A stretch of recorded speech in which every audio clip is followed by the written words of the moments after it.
दोस्तों आज हम चर्चा करने वाले हैं वर्ल्ड जियोग्राफी के अंतर्गत सोलोमन आइलैंड के बारे में। सोलोमन आइलैंड की लोकेशन को समझने से पहले हमें कुछ कुछ जगहों के बारे में देखना पड़ेगा, जैसे कि माइक्रोनेशिया वाला एरिया कौन सा है, मेलानेशिया वाला एरिया कौन सा है, पॉलिनेशिया वाला हिस्सा कौन सा है। तो ऑस्ट्रेलिया के यदि अपन ऊपर की तरफ में जाएंगे तो कुछ जो एरिया है, कुछ जो द्वीप का समूह है, उस एरिया को यहाँ पर मेलेनेशिया के रूप में इंगित किया गया है ग्रीन कलर से। इसके ऊपर में यदि हम जाते हैं तो माइक्रोनेशिया वाला एरिया जाता है, जहाँ पर काफ़ी कुछ आइलैंड नेशन हमको देखने को मिलेंगे। इसके बाद वाला जो हिस्सा है, यदि आप पूरब की तरफ में जाते हैं तो ये वाला एरिया पॉलिनेशिया के अंतर्गत आ जाता है। एग्जाम्पल के तौर पर यहाँ पर न्यूजीलैंड शामिल है। वहीं यदि हम मेलेनेशिया की बात करें तो इसमें आपको न्यू पपुआ गिनी भी देखने को मिल जाएगा। ठीक है, इंडोनेशिया का कुछ हिस्सा देखने को मिल जाएगा, सोलोमन आइलैंड देखने को मिल जाएगा। तो ये वाला ग्रीन वाला हिस्सा मेलेनेशिया है। अब इसकी महत्वपूर्ण लोकेशन हम देखते हैं कि वर्ल्ड में सोलोमन आइलैंड किधर पे पड़ेगा। ये जो मैप आप पहला देख रहे हैं, ये इसकी पूरे ग्लोब में, विश्व में लोकेशन कहाँ पर पड़ेगी उसको बताता है। जैसे कि ऑस्ट्रेलिया के अपन ऊपर की तरफ में जाते हैं तो इंडोनेशिया वाला ये लाइट पिंक कलर आप देख रहे हैं, और राइट हैंड साइड में आपको न्यू पपुआ गिनी वाला एरिया, और उससे पूरब की तरफ यदि आप बढ़ेंगे तो सोलोमन आइलैंड है। मतलब कोरल सागर के ऊपर की तरफ हमको जाना है, नॉर्थ की तरफ। और कौन से ओशियन में ये पड़ता है, तो ये पड़ता है नॉर्थ पैसिफिक ओशियन में। उत्तरी प्रशांत महासागर और दक्षिणी प्रशांत महासागर दोनों के बीच में इसकी लोकेशन है।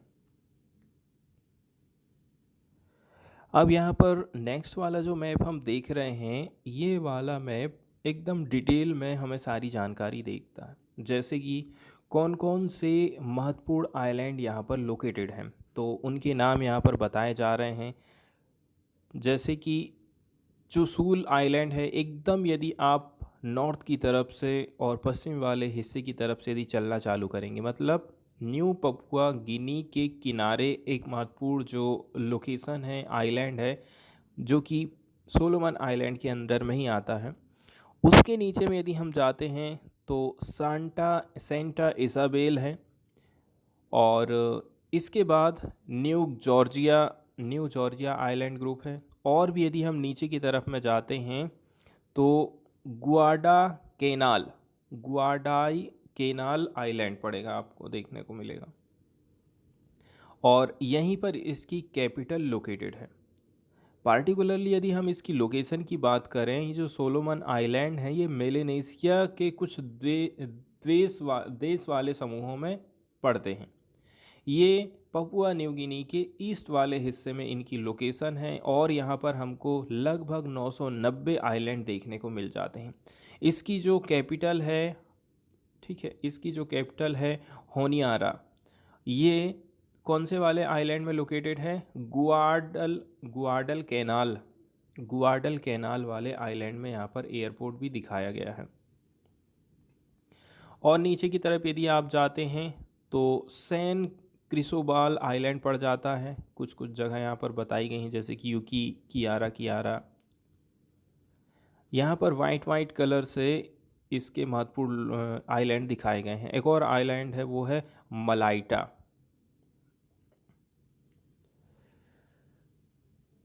वहीं यदि देखा जाए सोलोमन आइलैंड जो है इनहेबिटेड माना जाता है, और यहाँ पर रहते हैं मेलिनेशियन पीपुल। लगभग लगभग इनकी इनकी जो रिहायशी वाला टाइम पीरियड है, वो है लगभग 30,000 साल से यहाँ पर ये लोग रह रहे हैं। यहाँ पर हमको डबल चेन देखने को मिलती है वॉल्केनिक आइलैंड की एंड कोरल एटॉल की मेलेनेशिया वाले एरिया में। मतलब यहाँ पर आप देख रहे हैं ना, तो यहाँ पैरेलल में आइलैंड चल रहे हैं, एक ऊपर वाली पट्टी है और एक नीचे वाली पट्टी है। तो यहाँ पर हमको कोरल एटॉल भी देखने को मिल जाएगा, वॉल्केनिक आइलैंड की हमको एक प्रकार से चेन दिखाई देती है। मेलेनेशिया की बात करें तो मेलेनेशिया जो है ओशियाना का एक सब रीजन माना जाता है यदि आप पैसिफिक ओशन के साउथ वेस्ट वाले हिस्से की तरफ में जाते हैं तो। इस कंट्री में क्या क्या चीज़ शामिल किया गया है, ठीक है, इसमें हम सोलोमन चैन की बात कर रहे हैं।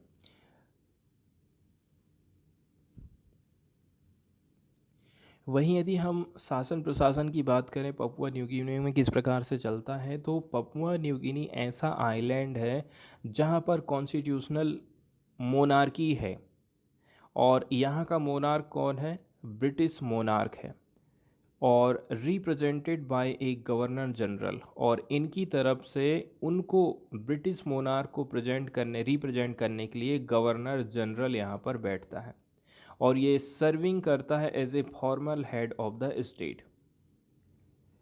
इसके बावजूद भी हम देखते हैं कि ये कॉमनवेल्थ का एक मेंबर है और इंडिपेंडेंट है, एंड गवर्नर जनरल को अपॉइंट किया जाता है on the advice of the unicameral national parliament.